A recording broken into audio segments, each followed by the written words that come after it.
Hi, this is Barbara Williams from just outside the San Francisco Bay Area, and I'm here today with Dog Training ASAP. And one of the things I want to talk about today is most people are bringing their puppies home right around 8 weeks old, and hopefully the breeder they got their dog from is doing early neurological stimulation and early puppyhood development, certain exercises that the puppies need during that 8 week period of time in order to be emotionally, mentally, psychologically well balanced and ready to be trained.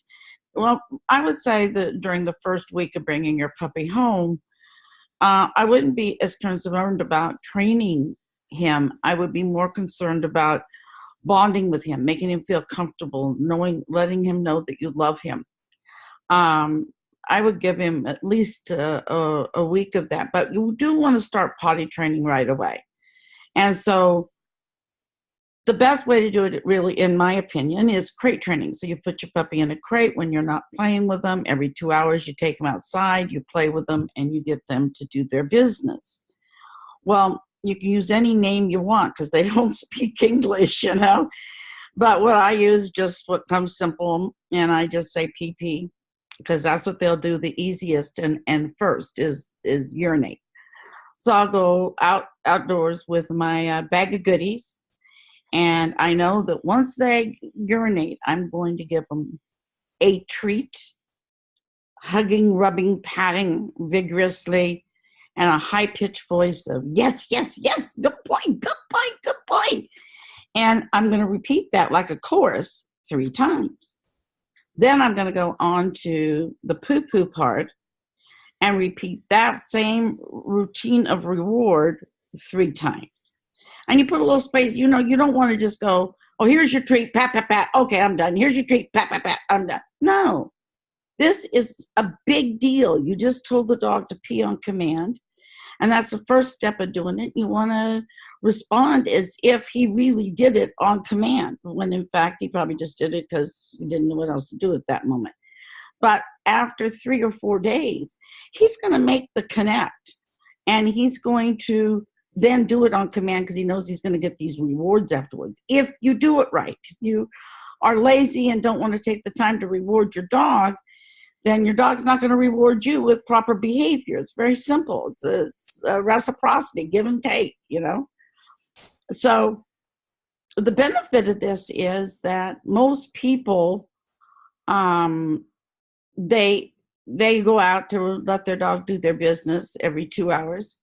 And they wait, and they wait, and they wait. Now, those that will wait for the 1 hour or hour and a half for the dog to finally do it, and then bring them back in, or they will, and whereas they will have to do that every day, hour to hour and a half, bring them back in next time, hour and a half. I don't want to sit out there with my dog for an hour and a half. Or the second scenario is the dog really doesn't have to go to the bathroom, when in fact they do. They do have to go to the bathroom. So they bring the dog back in prematurely, and what do you think the dog does? Immediately it poos and pees in the house. Well, now you got reverse training. You're training your dog to come in the house and do his business. You don't want that. Especially it could be in the kitchen, could be, in the hallway, in the bath, anywhere. But what you want to do is do it the right way, the correct way, the easy way, the way that's going to make you the happiest about yourself and your dog. So start this whole scenario outright. And so what if it takes you 7 days? It took me 3 days with my dogs. So what? So it takes you 7 days. 7 days is better than spending the rest of your life having to stand in the backyard for an hour or so to make sure that your dog does what he's supposed to do. Okay, so will you have to reward him like this forever and always? No. You won't have to reward him like this forever and always, especially when a part of the reward is the lavish attention. The food part of it can disappear.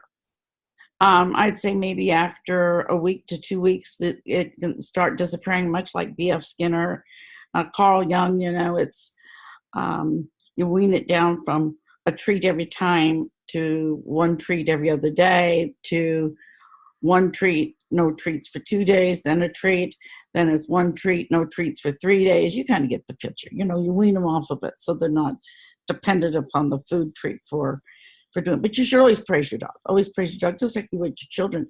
And I think people don't realize how similar a dog is to children. think, oh, it's just an animal, it's just a dog, you know, it might as well be a guinea pig. Well, dogs are not guinea pigs, they're not rabbits, they're not cats. They are the second most intelligent animal to man.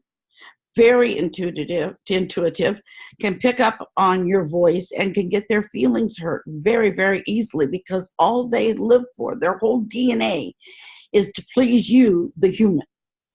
And when you show signs of disapproval, it hurts their feelings. They really try hard to do what you want them to do. But when you yell at them harshly, that just cripples them, just devastates them.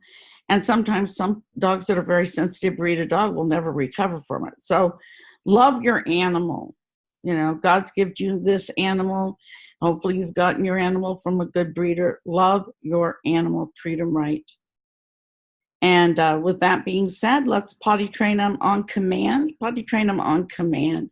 The solution to waiting outside for hours for your dog to go. It's Barbara Williams from just outside the San Francisco Bay Area. If you like this video, push the like button. Visit the websites below. Subscribe to my channel. Let's just go and help people be better people for their dogs. Thanks much, and bye for now.